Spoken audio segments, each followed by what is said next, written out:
My name is Matthew Chukwueke, and today I'm going to be discussing the topic of news and journalism. So, for my opponent's proposition, they stated that the rise of social media news has lowered the quality of news available today. And today I'm here to discuss how my opponent failed to prove that claim.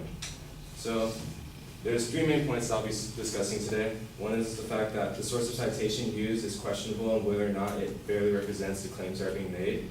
The second point that I'm going to be speaking on today is that my opponent makes conclusions that are at best probable but not proven. And the third is going to be how, although social media news is free and easy to obtain or even write, that does not change the state of its quality in today's news.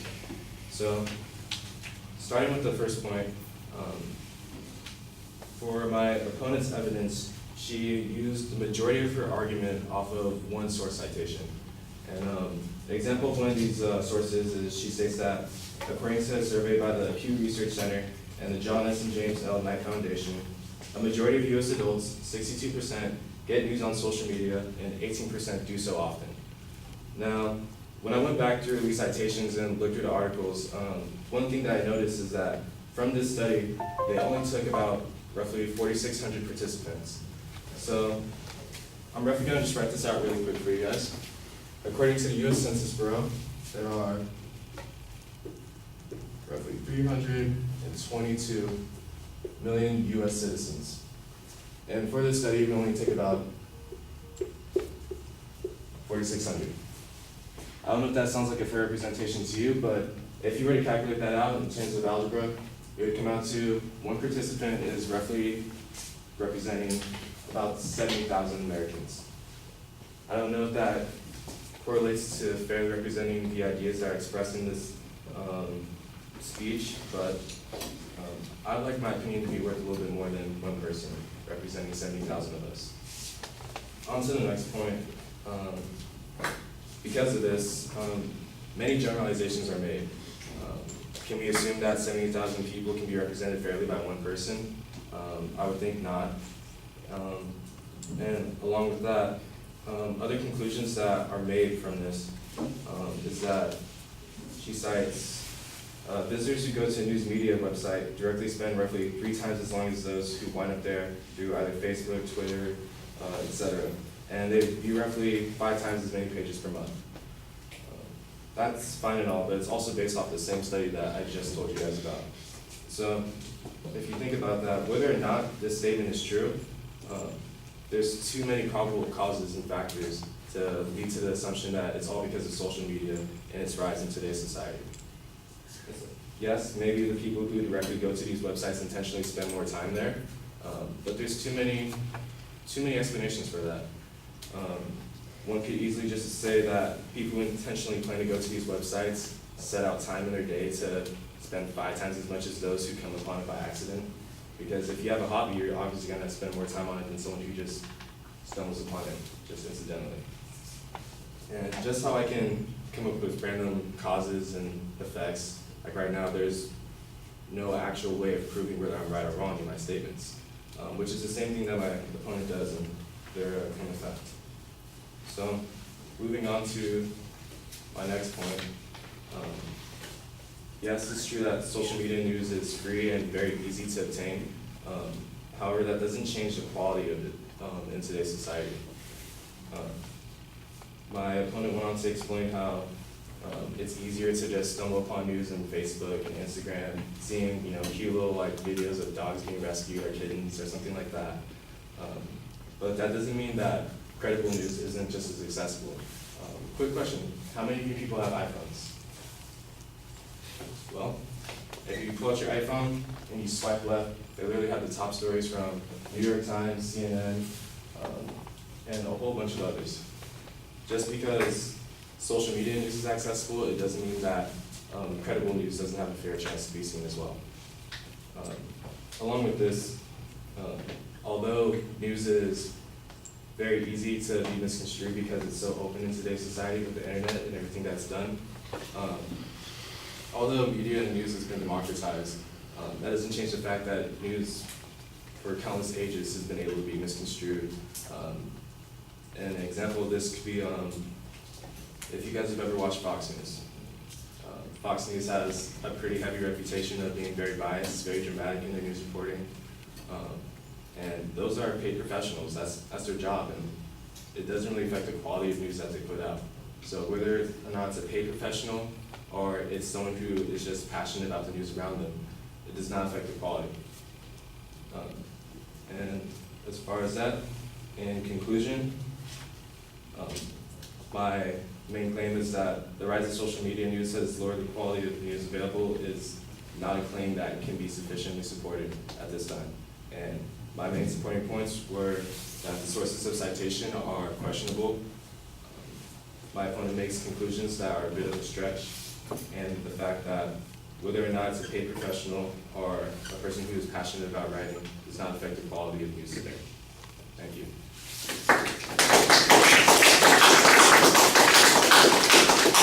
What was the total? 5 minutes. Thank you.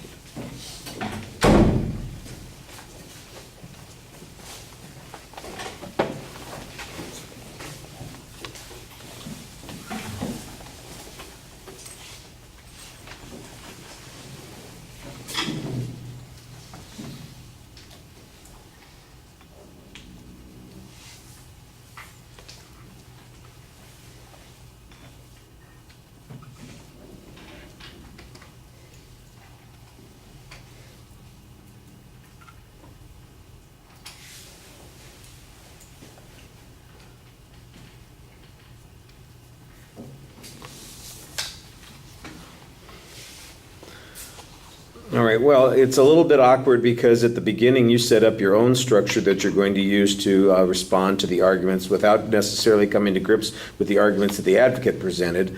So I'm going to follow the structure that you presented. You signposted it reasonably well at the end of the speech. I thought you had a good summary that tells us exactly what your points were.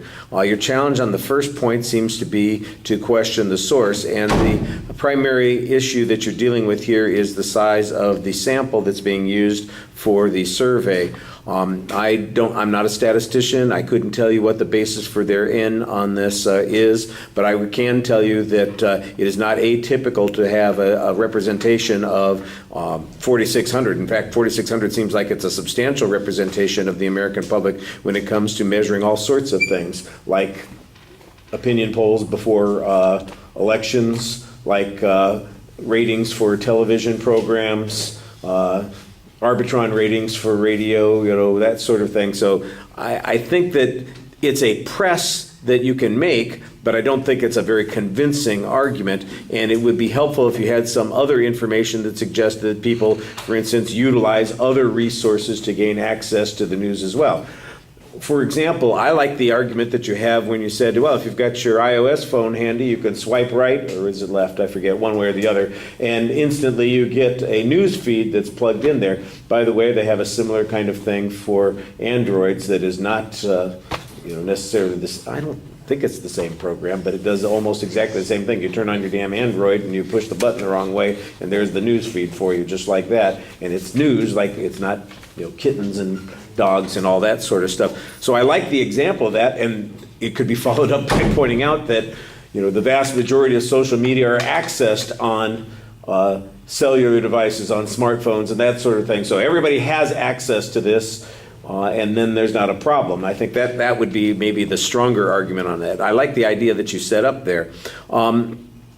There is some criticism about how people, what other reasons people might have for going to those pages.